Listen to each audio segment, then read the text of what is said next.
that Ukraine still has a lot of fight in it, and it's using its imagination and its boldness to take 1,200 square miles of Russian territory, which is about what Russia has been taking from Ukraine in the last 6 or 7 months. A Russian missile strike on the Ukrainian city of Poltava has killed 51 Ukrainians and injured hundreds more. The two warheads struck an education facility, nearby hospital and a military training facility, with authorities confirming that soldiers were hit.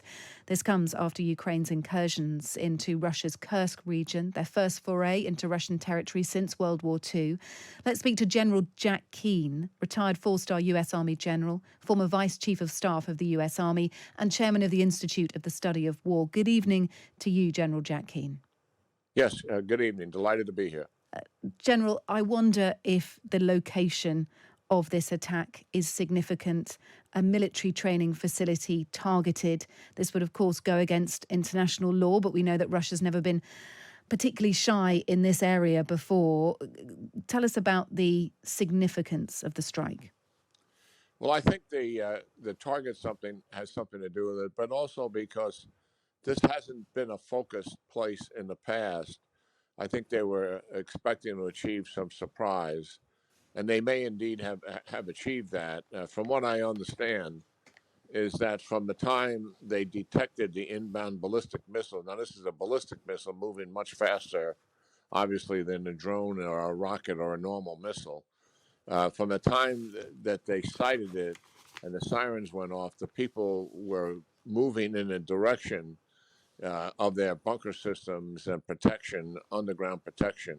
And a lot of them were unnecessarily exposed. So that may have been part of the rationale. But yes, there's a military academy there, and also a hospital was struck that contributed to these casualties.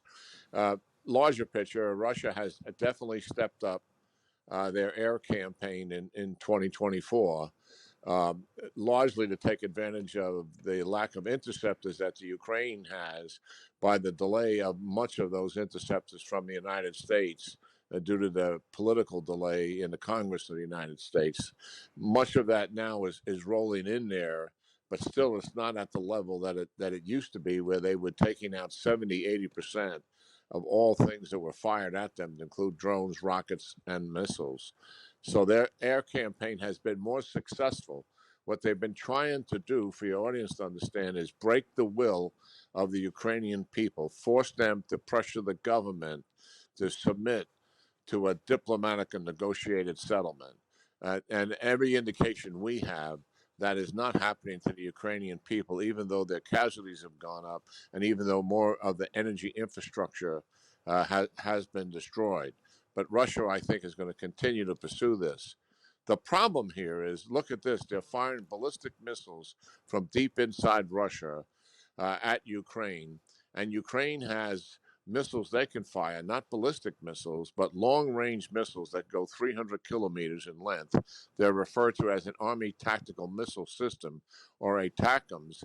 And the Biden administration has restricted Ukraine from firing those missiles at sites inside of Russia. And there's 245 sites where there's military capability within range of those missiles that the Institute for the Study of War, the think tank that I chair here in Washington, D.C., has identified it would be vulnerable to those strikes, and they're denied them. That is really quite appalling.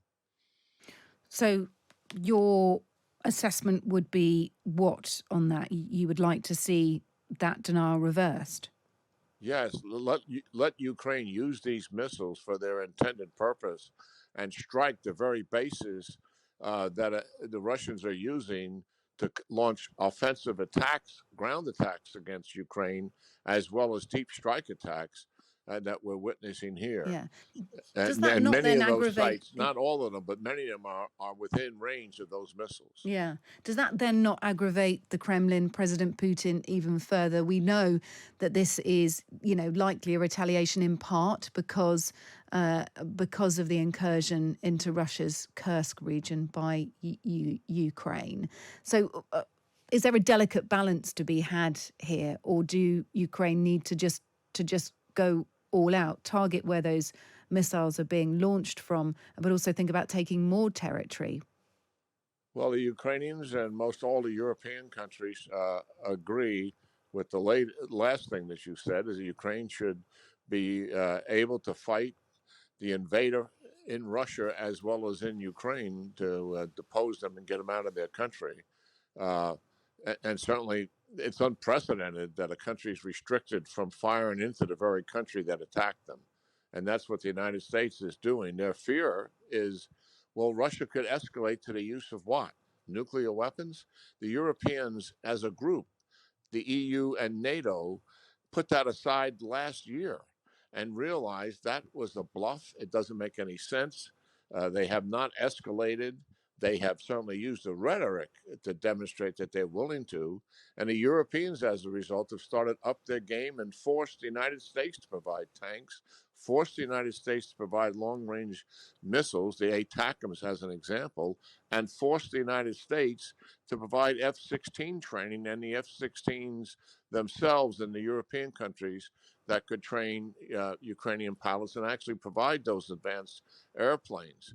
All of that has been an escalation, certainly, and Russia has not responded to that escalation other than conventional means. And I think it's unfounded that the Biden administration, at this late date, 2 years into the war, is still holding on to that basic premise and fear of nuclear escalation. Okay, look, we have seen not just this attack on Ukrainian territory. There was a large missile and drone attack on Kyiv in the early hours of Monday. Most of that was intercepted by Ukrainian air defense. On Monday night, 2 people were killed in the city of Zaporizhia.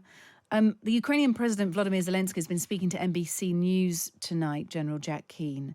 He said that Kyiv is planning to indefinitely hold Russian territories that it seized in this surprise incursion last month that we've been talking about in Russia's Kursk region, in the hope that it's going to try and force President Putin to the negotiating table. But I wonder, with the pattern of what we've seen so far, does anything like a negotiated peace deal seem much further away than ever before? I think I think it is getting closer, but it's not in the near term. I think Zelensky has done that for a couple of reasons.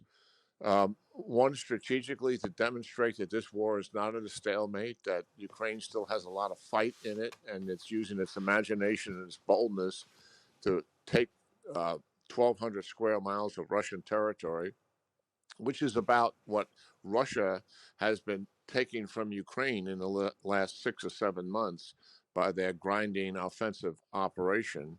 And I think the other thing, he bolsters the morale of his own forces, and yes, in a sense, also is demonstrating to Russia that they are determined; they're not giving up the fight.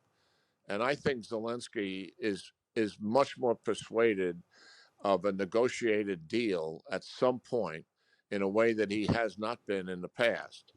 Putin is not there yet, and it remains to be seen. But I think we'll see Ukraine continue to step up their game as much as they possibly can, dependent on United States and European assistance towards the remaining part of Mm. this year and definitely in 25, with the Okay. intent, I believe, to head towards what you mentioned is some type of negotiations.